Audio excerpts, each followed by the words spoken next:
The Premier League season is just around the corner, which means it's only right that I kick things off here on the JP on Comms channel with my Premier League predictions. However, just before we get into those, I have actually created a FPL league on the Premier League app. So if you are interested in joining that, it's called the JP on Comms League, and I'm just going to put the link here.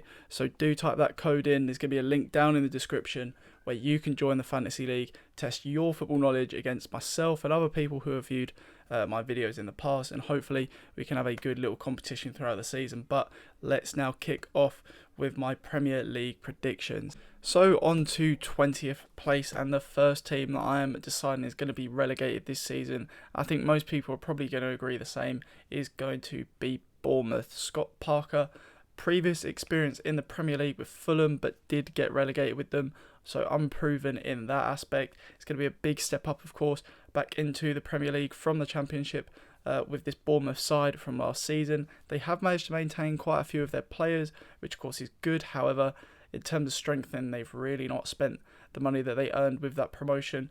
The biggest signing they've made, or the only signing really they've made for any sort of fee, was Marcus Tavernier of Middlesbrough, who only got 5 goals and 5 assists in the Championship last season. So carrying that into the Premier League is going to be a difficult one. So 20th place for Bournemouth for me. So above 20th place is unfortunately where it starts getting very hard for me to predict, because for me there's quite a few teams who could slip into that relegation spot this season. I've got about 4 who are kind of in the last 2 spots of relegation, but I have opted with Fulham. Unfortunately, Fulham in 19th for me, and although I'm very, very impressed with a lot of their signings so far, Bernd Leno for just a few £1 million, Kevin Mbabu as well for a few £1 million.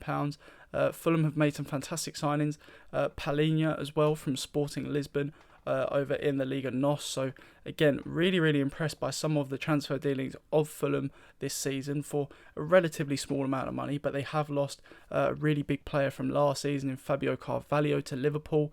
They're not going to be getting Anguissa back from Napoli after his loan there, because he did play enough games to trigger a contract extension for a permanent deal in Napoli. So they're losing him, or the potential of getting him back at least. And for me, just the centre-backs are really the position that just is kind of lacking for me. I think if Fulham can get a couple of good established centre-backs in with Premier League experience, or at least that promise of being a Premier League prospect one day, then I think that could keep them up. But for now, I'm going to go with 19th.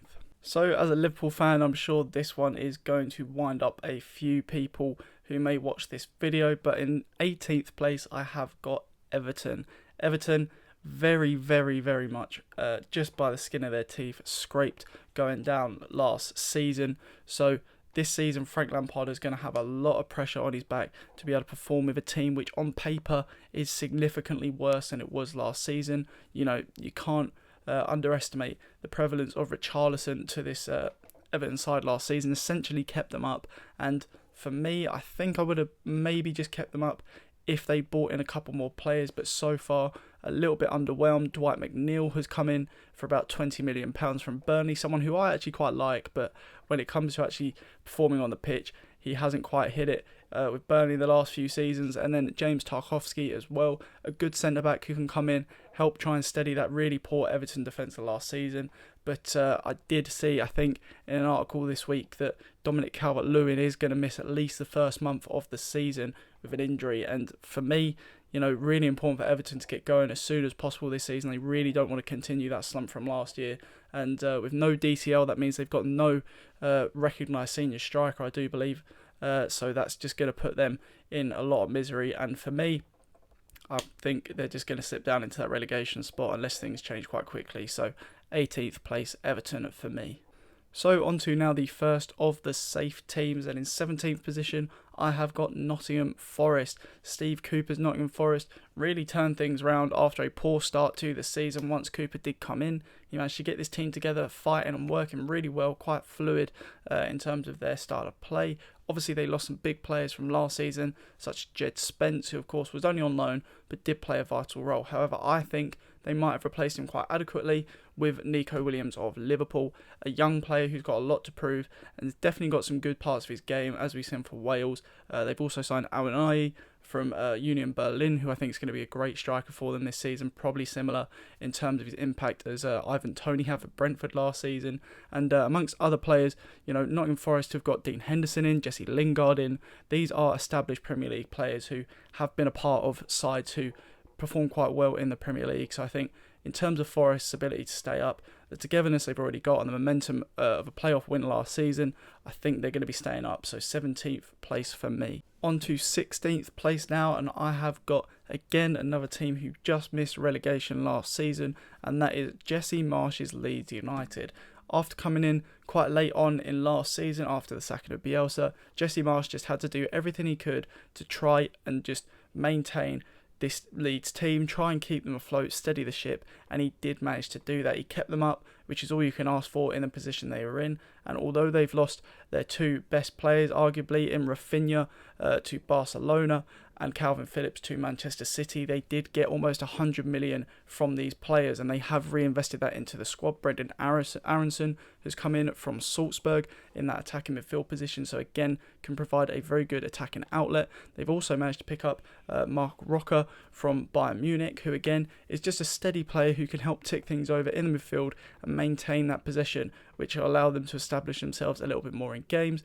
They've also signed Sinistera, who scored a absolute ton of goals in the Eredivisie over in the Netherlands last season, so if he can hit anywhere similar in terms of his form in the Premier League, then he'll be a suitable replacement for Rafinha in that attacking line. So for me, 16th place, Leeds United. On to 15th place in the Premier League now, and I've gone with Ralph Hasenhüttl's Southampton team. A lot of people are picking them as relegation candidates for this season, but I think they've made some very shrewd signings, and they have actually managed to acquire, I think, the head of youth from Manchester City, which explains quite a few of the players they have brought in. Romeo Lavia from the Manchester City Academy for about £11 million, who's going to go in that defensive midfield spot, hopefully learn quite a lot from James Ward-Prowse, as well as other experienced players in that Southampton side. They've also signed Saikou Mara from Bordeaux in the French second division, who scored a few goals as well last season. And they've also got Joe Aribo, who played the most games in European competitions, European leagues last season. I think he was in the 70s, so they definitely got someone there with ability. Managed to get to a Europa League final of Rangers, which of course is just fantastic, and he's a really good acquisition for not a lot of money. Gambazunu as well has come in after a great season on loan in the Championship in goal. So again, all-round strengthening with very, very young players for Southampton this season. So for me, 15th place for them. So on to 14th place now, and another team who a lot of people are tipping for that relegation spot for the second season syndrome is going to be Thomas Frank's Brentford for me. And if you do look at Brentford's situation, they've lost one player who did feature a lot last season. That is Christian Eriksen. Played fantastically when he did come in, performed really well for them, and managed to pick them up some points to keep them safe last season. So of course, without him, you may question how Brentford are going to do this season, but for me, they have managed to strengthen the squad in depth. They signed Keane Lewis-Potter from Hull City, bagged double digits from the left wing in the Championship last season, so a good acquisition there. They've also got Aaron Hickey in from Bologna, who was being looked at by teams like Arsenal. So again, you can't underestimate the tactics of Brentford in terms of their Moneyball philosophy when they do sign players. Thomas Strakosha as well in goal is coming in from Lazio, I do believe. So again, another really experienced player coming in from the Serie A. And Ben Mee as well, another Premier League centre-back who has got that experience. And of course, we did see take on a bit of a coaching role at Burnley last season, but he is an experienced player. He's someone who's going to be able to help some of the younger players within the squad just maintain their composure, teach them a few things, and hopefully keep Brentford up this season. So 14th place for me. So this next pick might surprise a few people, but in 13th place, I have got Wolverhampton Wanderers.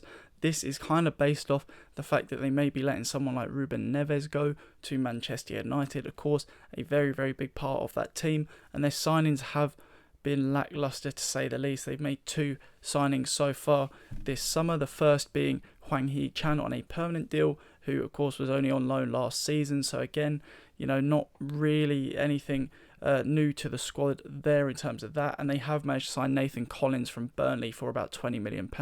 I think Nathan Collins is a fantastic young player with a lot of potential, so he could fit really well into this Wolverhampton side. And of course, they do have a few depth concerns for me up front specifically. They've let Fabio Silva go out on loan. Raul Jimenez is set to miss the start of the season, so they're going to have to act quick and bring someone in of real quality soon if they want to just maintain at least a mid-table position, which is why I've got them down in 13th. But again, Bruno Lage, he's more than capable of constructing a pretty decent team. It just needs to get some quality signings in first for me, so 13th place for Wolverhampton Wanderers. On to 12th place now, and I have got Graham Potter's Brighton. I've very much got a soft spot for Brighton and Graham Potter. However, you've got to take into account some of the players they're going to be losing or have already lost this summer, the first of which being Yves Bissouma, arguably their best player from the last few seasons, has gone to Tottenham for a relatively small fee. I think it's about 25 million, and it does look like they're going to be losing Marc Cucurella to Chelsea as well for about 50 million pounds if they do manage to do that. And the rumour is that they're going to be receiving Levi Colwill the other way from Chelsea. That would be a pretty good deal for me. It will allow them to strengthen a little bit at the back with Colwill coming through, and then they'll be able to reinvest that money in the squad. They have managed to sign Enciso, a Paraguayan international who managed to bag 11 goals in 14 games last season, and they've also got Dennis Undav coming back from a loan in the Belgian league, and he managed to score 25 goals and get 10 assists in that league last season. So they have got some options coming in, all unproven, but I believe Graham Potter can get the best out of these players, but they're not just going to be able to make up for the losses last season. So a couple more signs for me. Brighton might go up a bit more, but for me, 12th position. So the last team in this bottom half of the Premier League table for me is going to be Leicester City. Yes, I do believe the wheels are finally going to come off the Brendan Rodgers bus, as we've seen at some of his previous clubs before. Of course, as a Liverpool fan, I do understand that Brendan Rodgers does have this sort of record of, getting quite good success with teams and then just falling straight off. So I do believe that's going to happen to Leicester this season. They've already lost Kasper Schmeichel, of all players, 11 years of service, just gone for £1 million to OGC Nice over in France. Huge loss that's going to take some big replacement. They've signed nobody so far in this transfer window, and things only look worse with Wesley Fofana potentially on his way to Chelsea. Bid rejected this morning as of the time of recording from Chelsea there, and if he leaves, that's going to leave them with zero to no options at the back. Sionku and Vestergaard are pretty much all they're going to have, and they did not perform well last season. It also looks like James Maddison could be on his way to Newcastle for quite a bit of money as well. So if they do manage to get that money in, they may have to spend it, but there could be a few panic buys in there which may not prove themselves. But they have still got players like Harvey Barnes, Jamie Vardy in the team, Wilfred Ndidi. So they could still maintain a pretty decent position, but for me, I'm going to put them in 11th place. So the first team in the top half of the table for me is going to be Crystal Palace, and last season when Patrick Vieira did come in, I was a very big believer in his project. Looking at the signings that they made and how it was going to turn out for them last season, it turned out I was right. A lot of people, including the bookies, did think that they were going to go down, or at least that Patrick Vieira was going to be the first manager to go last year, but he didn't. He did manage to pull things off, and again, he's carried on with that good recruitment style as we've seen last year. Decore has come in from Lens, who is a fantastic player, touted to go on to really big things. Teams like PSG were also looking at him, so for Palace to pick up a player of this quality is fantastic news for them. They've also signed a couple younger prospects as well, such as Chris Richards from Bayern Munich, a young centre-back who again can come in and help provide cover for Anderson and a couple of the other players in that defence. And they've also picked up Ebioe from Derby as well, who was touted to go to teams like Manchester United. So, of course, great prospects all around for Crystal Palace, and I think they will be able to build on last season and secure a top half finish, 10th place for me. So on to 9th place now, and of course, being a Liverpool fan, I've got some sort of affiliation with this next team. Aston Villa is my 9th position team in the table, and that is due to the fact that Steven Gerrard is now going to have a full pre-season. He's managed to get a few of his own signings as well, with players like Diego Carlos, very experienced European centre-back, of course, coming over from Sevilla, so that's going to bode really well for them in that defensive line. Hopefully shore things up after a poor year from Mings last season. They managed to keep Coutinho on a permanent deal, which of course, more European experience, going to help carry Villa up towards that Conference League spot towards that 7th place. And they've also managed to sign Boubacar Kamara from Olympique Marseille. Again, another player who was touted to go on to big things. Teams like Manchester United looking at him, teams like PSG looking at him. So again, another good acquisition by Aston Villa. However, for me, they just need a little bit more in terms of their depth and maybe 1 or 2 starting quality players in that forward line to be able to compete for those European spots. But for me, 9th place for Villa. 8th place for me, and just on the edge of the European competitions, is going to be Eddie Howe's Newcastle. Of course, following the Saudi takeover last season, Newcastle have got money to burn through, but it's not working like that at the moment. They're making some very, very good signings for not a significant amount of money. They improved the team really well with players like Bruno Guimaraes last season, Dan Burn as well coming in to short up the back. But for me, players who have come in this window could prove even more influential on their position next season. Nick Pope coming in is really going to improve that goalkeeping position. And of course, who else but Sven Botman to really shore up that defensive line now. They look really solid at the back. Kieran Trippier should be back from injury as well, and they're only going to be able to press on and hopefully maintain, for them at least, that form to help carry them up the table from the end of last season. We're on to now the first of the European positions, and for me, 7th place conference team qualifying team is going to be West Ham United. David Moyes has made some great acquisitions in this summer transfer window. The most prominent being probably Scamacca from Sassuolo, 16 goals in the Serie A last season. West Ham have finally managed to get a striker who can score goals. Hopefully this is going to be able to translate over into the Premier League after Antonio did misfire a few times in previous seasons. He's aging as well, but hopefully he's still going to be able to contribute massively to their side. They managed to retain some huge players such as Declan Rice and Jarrod Bowen as well, both who were tipped to leave towards the end of last season, but it does seem they're going to be staying. And they've also managed to sign Flynn Downs and Aguerd as well from Stade Rennes in France, and these 2 players again have got a lot of promise. Flynn Downs I know a little bit about, as I've got a few friends who do follow the EFL and have managed to tell me that he is a great prospect, someone who's really going to be able to gel well into the Premier League and hopefully form a great partnership with Declan Rice. So for me, West Ham United, 7th place. So on to the Europa League spots now, and Manchester United is going to be my 6th place team in the table. They have just got Erik ten Hag in, the previous Ajax manager, someone who has a lot of success with Ajax in recent years, doing very well in the Champions League with players that some people may not consider to even be Premier League standard, at least not top 6 Premier League standards. So if he can get the most out of players in that sort of role, then of course coming to Manchester United it should be a walk in the park. However, there's a lot going on at Manchester United behind the scenes. Of course, the board, the director of football, some of the players discontented within the squad as well. Cristiano Ronaldo looking to leave, so he's really got to come in, and I think he's got a lot on his plate to be able to deal with before they really kick on the field. They've made a few signings as well. Lisandro Martinez for £50 million, I think it was, or thereabouts. A short centre-back who we'll have to see whether he can cut it in the Premier League or not. Tyrone Malacia, who again is now going to be their 3rd choice left-back, maybe 4th, depending on how you look at things. Of course, he's got to learn his trade in the Premier League, so we probably won't see too much of him for a little while. And then, of course, Christian Eriksen has come in as well.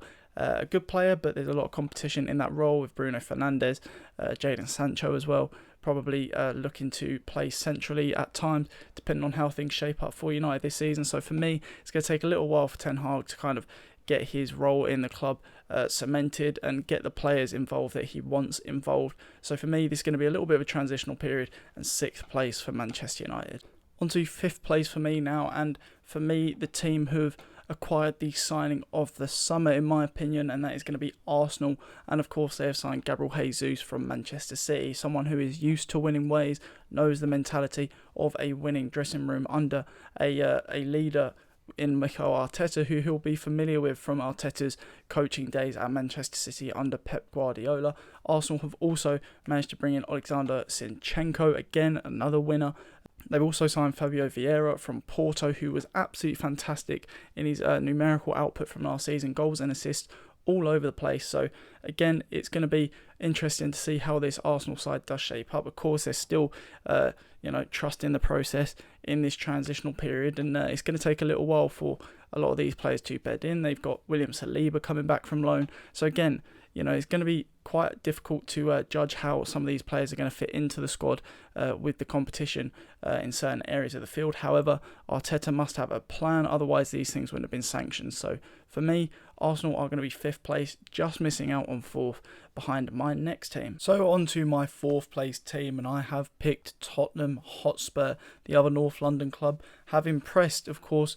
Now they have Antonio Conte, and a lot of people saying they have won the summer window in terms of their incomings. However, there's a little bit to be debated over the success of their incomings. Of course, no one knows how Ivan Perisic is going to perform, and potentially Richarlison may be moved out of the squad before he's even in it by the 3 players they had from last season. So it's going to be interesting to see how these new signings adapt to the squad and the role they play. However, incomings such as Basuma and Jed Spence are obviously going to improve this Tottenham squad in those areas. So for me, Tottenham are going to be finishing 4th under Antonio Conte, one of the best managers in the league.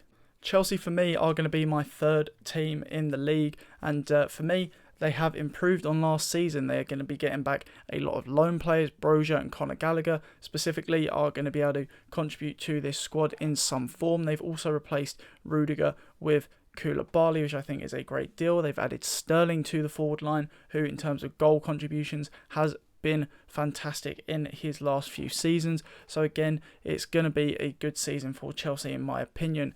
They do need to have Werner, Havertz or Broja kick on for me to cement that 3rd place, but hopefully amongst the 3 of them, the goals will be in there somewhere. They should have Chilwell and James back for the majority of the season as well. So for me, 3rd place Chelsea. Now for 2nd place, of course, this is going to spoil who I've got winning a title, but in 2nd I have put Manchester City. As a Liverpool fan, I'm trying to eliminate my bias, but there may be a little bit creeping in. However, I will try to justify a 2nd place City. For me, they have lost quite a few important squad players. Zinchenko, of course, as previously mentioned, and Gabriel Jesus have gone to Arsenal. Raheem Sterling, as I mentioned, his goal contributions has now gone to Chelsea, and they've also lost Fernandinho, a very senior player in the squad, someone who I can imagine in that dressing room had quite an important role. So the incomings of Calvin Phillips, Erling Haaland, Julian Alvarez may be quite difficult for them to just pick up exactly where they left off. Of course, Manchester City are a fantastic team. They've got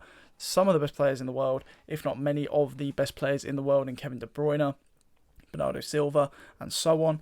But there is potential outgoing of Bernardo Silva as well, which could play into it. But for me, the adaptation to Erling Haaland's play style could be the deciding factor in this title race. It may take a little while for Haaland to get going in a new system, or at least for City to adapt to Haaland's playing style. So even if it does only take a month for him to get up to speed, that 1 month could be the difference in these fine margins we've seen in recent years dictating the title race. So I have got Pep Guardiola's Manchester City in 2nd place. And of course, being a Liverpool fan, I have put Liverpool in 1st position. I have tried to look at it objectively and looking at the squad and the disruptions, incomings, outgoings as a whole. And in terms of outgoings, of course, we have lost Nico Williams to Nottingham Forest, very much a fringe player. We've lost Sadio Mane to Bayern Munich, a huge loss.